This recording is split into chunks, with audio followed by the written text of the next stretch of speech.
Actually যে প্লেয়ারগুলো ছিল ইনশাল্লাহ সবাই থাকবে, যেহেতু আপনি এখানে ইব্রাহিম আর শাকিলের কথা হচ্ছে। দেখেন, যখন আমরা কোয়ালিফায়ার রাউন্ডে যাবো তখন দেশের জন্য যাবে, ঠিক না? 46 যাবে না। আবহানি এখন যেতে সাপোর্ট দিচ্ছে তখনই দিবে, বা যে ক্লাবেই যাক, হ্যাঁ ইনশাল্লাহ পাবো।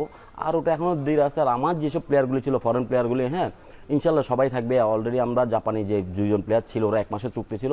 আমরা এই ম্যাচ শেষেই ওদের সাথে মাঠেই কথা বলছি যে মানে পরবর্তী সিজনের জন্য আমার লিগের জন্য কী করা যায়, এবং যাওয়ার সময় কথা বলছি। আজকে ডিনার পার্টির পর ওদেরকে কনফার্ম করবো ইনশাল্লাহ সবাই থাকবে। এর মধ্যে আরও ভালো কাউকে পাওয়া যায় কিনা, ভালো কাউকে নিয়ে একটা শক্তিশালী আরও, যেহেতু রেসপন্সিবিলিটি শুধু একটা ক্লাবের হইলে একটা কথা ছিল যে না, একটা ক্লাবের ম্যাচ হয়তো বা দেখা যায়। এখন যেহেতু দেশকে প্রতিনিধিত্ব করবে, তাহলে অবশ্যই আমরা একটা ভালো দল নিয়ে যেতে চেষ্টা করবো। লিগ চলতেছিল, এর মধ্যে দেখা যাচ্ছে যে এফসি কাপ হচ্ছিলো, এবার কিন্তু কারো ট্রেনিং ছিল না বা কোনো দল বদল চলতেছিল। এই জন্য আমরা ওই দেশি ভালো প্লেয়ারগুলি নিতে পারি নাই, বা আমাদের কাছে কোনো সুযোগ ছিল না। আর যখন নেক্সট আসবে তখন তো অবশ্যই সুযোগ থাকবে, লিগ চলবে, খেলা চলবে, তখন প্লেয়ার পাওয়া যাবে। আমার প্লেয়াররা খেলবে, যেখানে ধরেন স্টেডিয়ামের মধ্যে ছবির মধ্যে আমার প্লেয়ারদের, যারা লিজেন্ড প্লেয়ার যারা এখন করে যাচ্ছে, এদের ছবি থাকবে, এবার সাজাবো।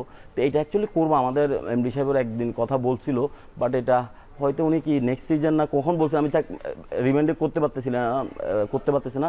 তবুও যেহেতু আজকে রাতে একটা ডিনার পার্টি আছে, একটা ভালো রেজাল্ট আসছে, আজকে প্লেয়াররা সহ আমরা সহ এই জিনিসটা নিয়ে ওনার সাথে আবার একটু বসবো। এটা আমরা একটা প্ল্যান করছি যে ওনাকে এই জিনিসটা বলবো যেন খুব তাড়াতাড়ি করা যায়। আচ্ছা, একটু আমরা এই আসন্ন মৌসুমটা নিয়ে একটু কথা বলতে চাই, কারণ আপনি লিগস কমিটিরও সদস্য হয়েছেন।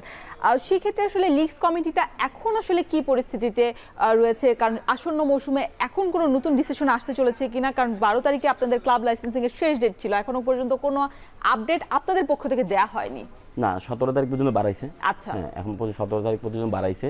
অ্যাকচুয়ালি দেখেন, আমি যেটা বলবো, আমি যেটা মানে পার্সোনাল বলি, কোনো টিম হারাই যাক সেটা ফুটবলের জন্য কখনোই মঙ্গল নয়। আপনি একটু আগে যেমন বললেন যে টাকাটা যদি হইতো, প্লেয়াররা বেশি হইতো, তো আমার কথায় টাকাটা এভাবে নয়, যদি টিম ক্লাবগুলি বেশি হতো তাহলে অনেক আরও 30 জন 60 জন প্লেয়ার বেশি খেলতে পারবে।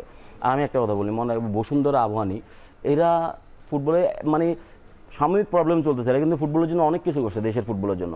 আপনার বসুন্ধরা, আবহানি বলেন, মডার্ন বলেন, এরা কিন্তু আমাদের দেশের ফুটবলে দেন। আবহানি, মডার্ন, আমরা ওদেরকে দেখেই ফুটবলে বড় হয়েছি। বসুন্ধরা একটা কর্পোরেট ক্লাব, একটা জাগরণ জাগাইছে ফুটবলের, স্টেডিয়াম করা বা নতুন এই যে ফ্যান্স ফলোয়ার যাওয়া। তো অবশ্যই ওনারা না থাকলে কিন্তু ফুটবলের ক্ষতি, ওরা থাকলে প্লেয়াররা টাকা পাবে যেটা পাবে।